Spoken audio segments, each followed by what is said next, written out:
Assalomu alaykum aziz yurtdoshlar, yaxshimisizlar? Xalqimizning ahvolini yaxshilanib ketishiga bir sababchi, bir turtki bo'lib qolar deb u kuni Yulduz Usmonovaga bir yuzlangan edim. Mana bugun shunaqa ta'siri katta bo'lgan yana bir yurtdoshimiz Ozoda Nursaidovaga yuzlanmoqchiman inshaalloh. Mana o'sha hamma bilgan Ozoda Nursaidova, sen bo'lmasang boshqasi deb turibdi. Bu feminizmga xizmat qilayotganini tushuna olmaydi. Ya'ni erkaklarni bir pul qilib, ayollar hukmron, ayollar tepada bo'ladi degan. Mana ko'ryapsiz, bu yerda ham ko'kraklarni ko'rsatib turibdi. Mana bu yerda mana shu o'zbek qizimi yo Jennifer Lopesmi mana shu? Qayerdan qolishadi? Jenniferdan qoladigan joyi bormi? Ya o'zbek qizimi shu? Nima deysizlar?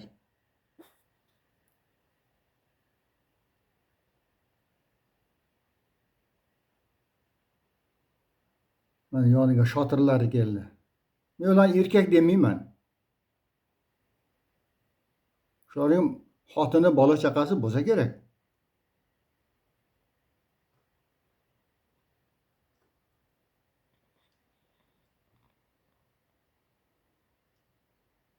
Stadion to'la odam.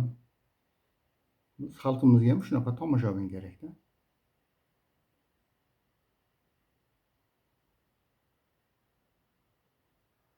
Mana bu yerda ham bir Ozodaxonning ruscha aytganda звездный час bo'lib turgan rasmlardan bittasi.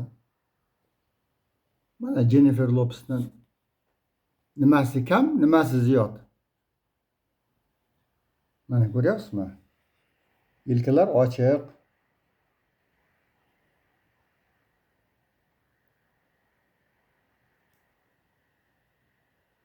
Mana meni ko'ringlar deyapti.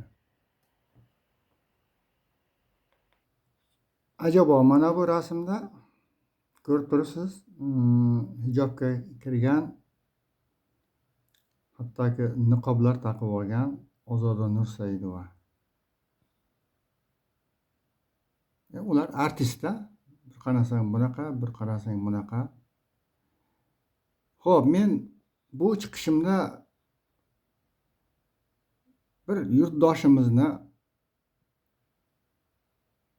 kamsitmoqchi emasman. Balki mana shu narsalar ortda qoldi. Mana shunday qiliqlar. Mana yoshingiz 50 dan o'tdi. Haliyam Alloh taolaning dargohida tavba qilib bir Alloh taolaga xizmat qilsangiz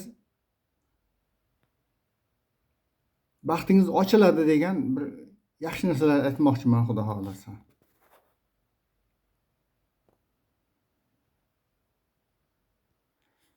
Men baxtingiz ochiladi deganda nimani nazarda tutyapman? Bizning xalqimizda oilali, uyli joyli bo'lib, farzand zurriyotli bo'lib, erda xizmatini qilib, bola chaqalarni tarbiyalashni odatda biz baxt deb tushunamiz. Har holda biz xalqimiz shunaqa, uvali juvali bo'lsin degan niyatlar ko'p bo'ladi-yu.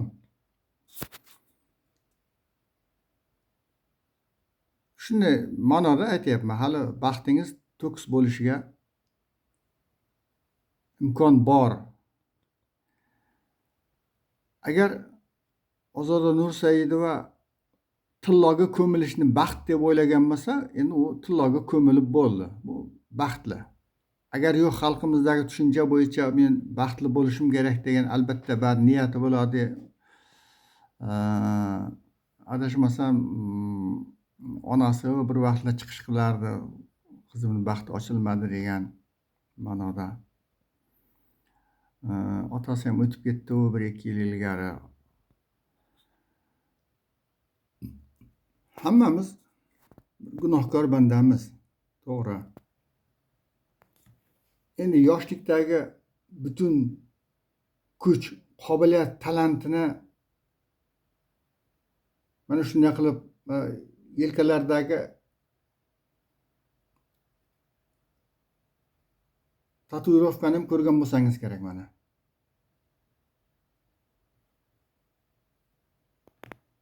Mana yelkalari qarang. Mana Ozodaxon nimani reklama qilyapsiz?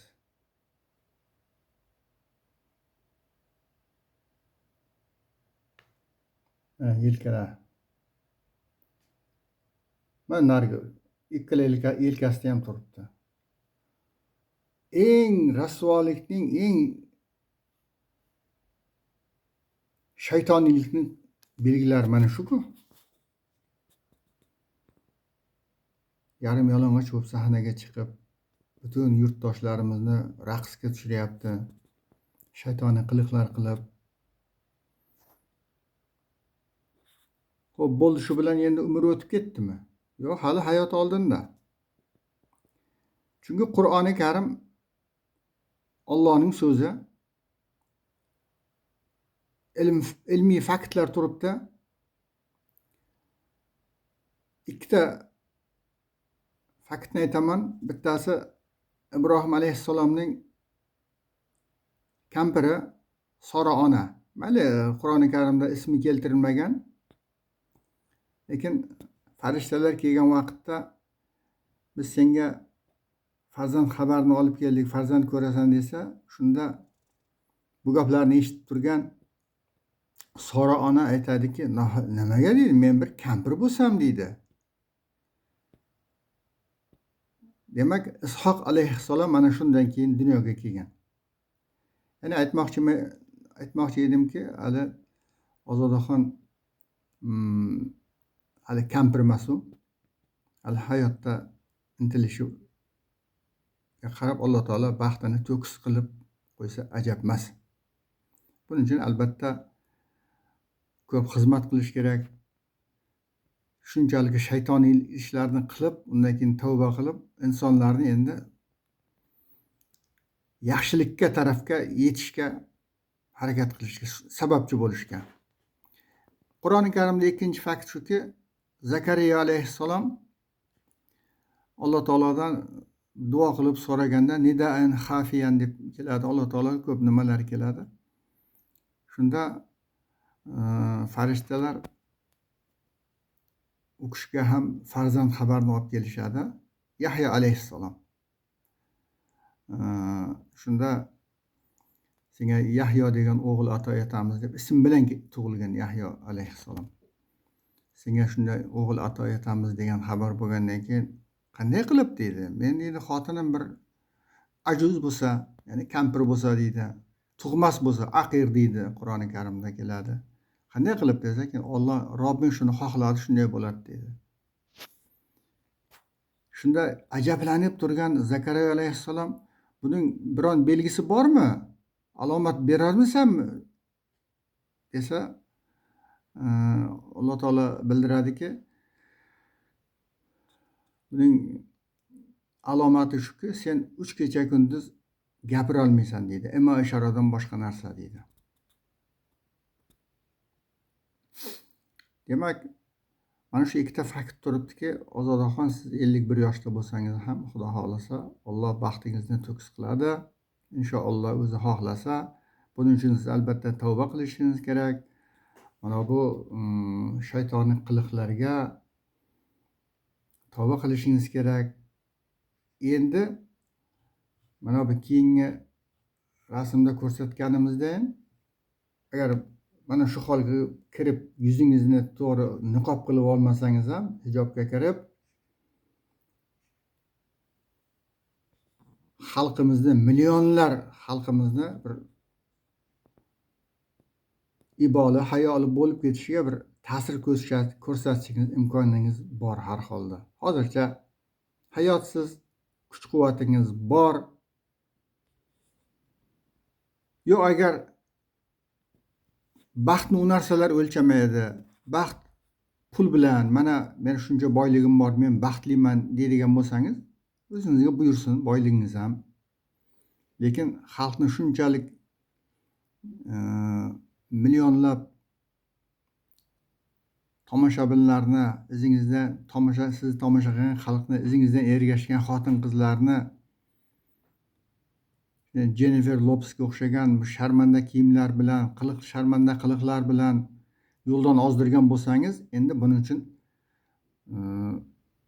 shu xalqimiz endi yana bundan ham battar sharmanda bo'lib ketaveradida, kiyinishda, boshqada, o'zini tutishda, bo'yanish, uzun tirnoq, uzun kipriklar, yana boshqa tatular, tatuirovkalar. Shunga siz sababchi bo'lib qolgansiz. Bitta siz emas albatta. Har holda siz shuning ichidasiz. Shunda mayli siz o'zingizni baxtli sezib, menga bo'ldi, boshqa narsa kerak emas, shu menga pul, mana shu tillo menga baxt desangiz ham har holda endi xalqni shuncha yo'ldan ozishiga sababchi bo'lib feminizmlarni g'oyalariga xizmat qilib bergan bo'lsangiz, endi shu xalqni bir to'g'ri yo'lga kirib, kiyinishlarda, o'zini tutishlarda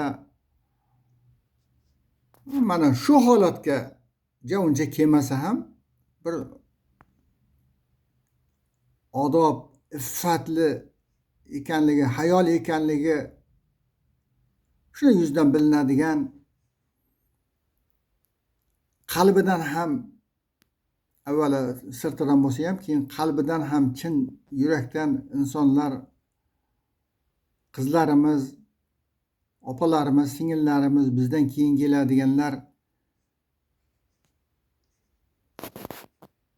hayo, odob yo'liga kirib ketishsa, inshaalloh siz bir Allohning oldida yaxshi xizmat qilib bergan bo'lasiz. Alloh hammalarimizning gunohimizni kechirsin. Mana sizning ijroingizdagi eng shaytoniy qo'shiqlardan bittasini hozir o'zingiz tilingiz bilan mana aytasiz hozir.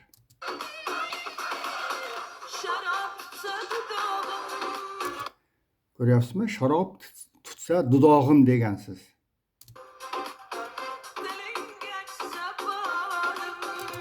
Tilingga tushsa bolim.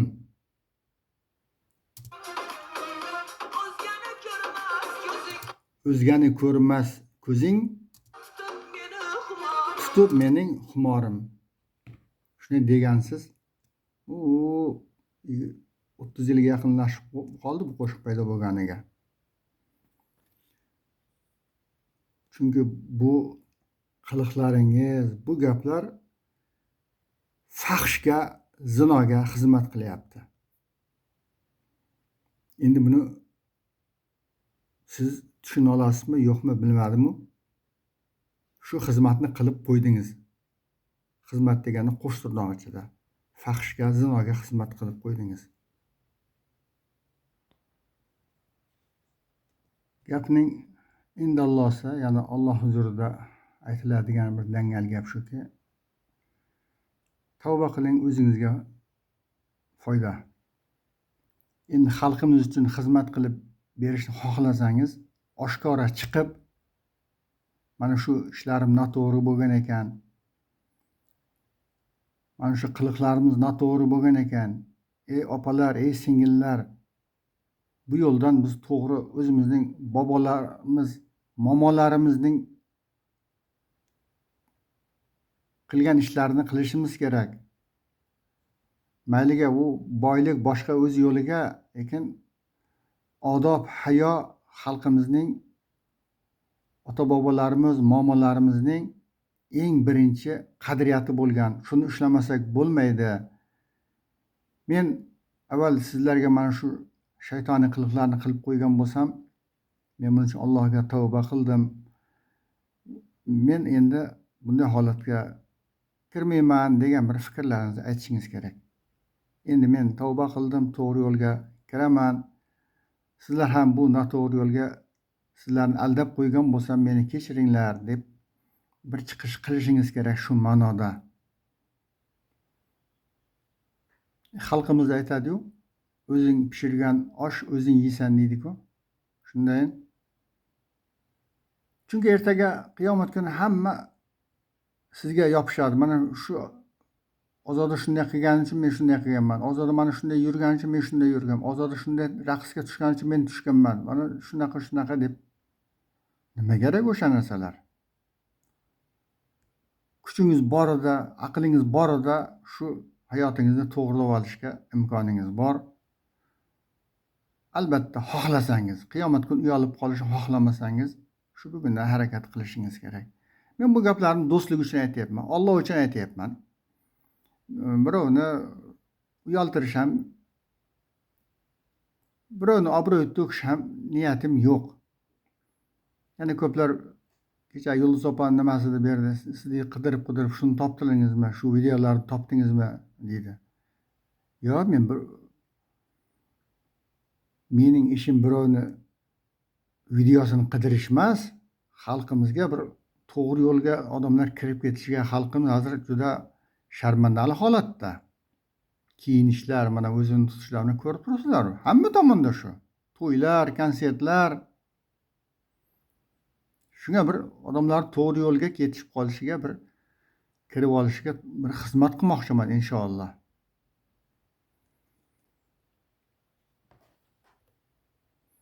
Allohning tavba eshigi hamisha ochiq.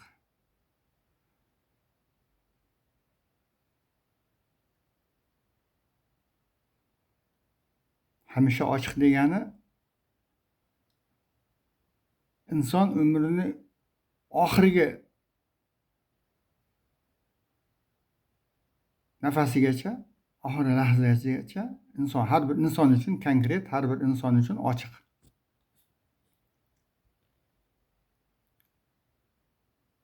Hamisha ochiq degani har bir inson uchun umuman emas. Har bir inson tavba qilishiga imkon bor degani bu. Tavba eshiklari ochiq degani. Qachon yopiladi? Inson o'lishi aniq bo'lib qolgan vaqtda, shuni o'layotgan vaqtda yopiladi. O'sha vaqtda xuddi Fir'avn ablah Allohning dushmani Fir'avn o'layotgan vaqtda tavba qildim deganda Alloh taolo qabul qilmadi tavbasini. Xuddi shunday insonning joni chiqar mahaldagina tavbasi qabul qilinmaydi. O'shangacha tavba eshigi ochiq.